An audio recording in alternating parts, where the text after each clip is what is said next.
سیدنا ابو ہریرہ رضی اللہ تعالیٰ حدیث کے راوی فرماتے ہیں پیارے حبیب جناب محمد صلی اللہ علیہ وسلم نے ایک دفعہ صحابہ کرام دی محفل لگی ہوئی موجود، آپ نے سوال کی تو آپ نے فرمایا میرے صحابہ ایک سوال پوچھنا چاہتا ہوں۔ جی یا رسول اللہ صلی اللہ علیہ وسلم فرمایا آج کوئی بندہ ایسا ہے پورے میرے صحابہ میں جس نے روزہ رکھا ہو؟ فرضی روزے کی بات نہیں ہے، یہ نفلی روزے کی بات۔ فرضی ہوتا تو سارے روزے سے ہوتے۔ رسول اللہ فرما رہے ہیں کوئی ہے آج تم میں سے جس نے روزہ رکھا ہوا ہو؟ سارے صحابہ خاموش، سن ابو بکر اٹھے، یا رسول اللہ صلی اللہ علیہ وسلم آج میں روزے سے ہوں۔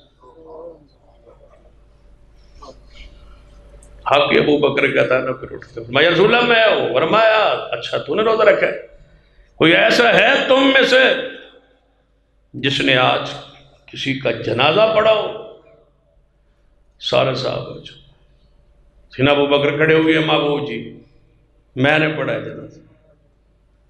آپ نے فرمایا کوئی عام میں سے ایسا شخص جس نے کسی مسکین کو کھانا کھلایا ہو؟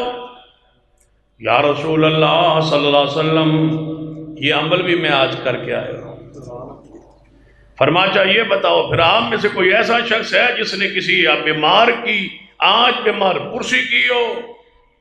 یا رسول اللہ صلی اللہ علیہ وسلم پھر سیدنا ابو بکر کھڑے ہوئے، محبوب جی میں ہوں جس نے بیمار پرسی کی۔ فرمایا ابو بکر گواہ ہو جا، سارے صحابہ بھی گواہ ہو جائے، جس بندے کے ایک دن کے اندر یہ اعمال اکٹھے ہو جائیں، روزہ بھی ہو، جنازہ بھی پڑھا روزے کی حالت میں، مسکین کو کھانا بھی کھلایا ہو، کسی بیمار کی بیمار پرسی کی ہو، یہ چار عمل جس کی زندگی میں ایک ہی دن میں اکٹھے ہو جائیں، میں محمد بشارت دیتا ہوں جنت کے سارے دروازے اس کے لیے قیامت والے دن کھلے ہوں گے، سارے دروازے۔ ان چار اعمال میں سے پہلا عمل روزہ۔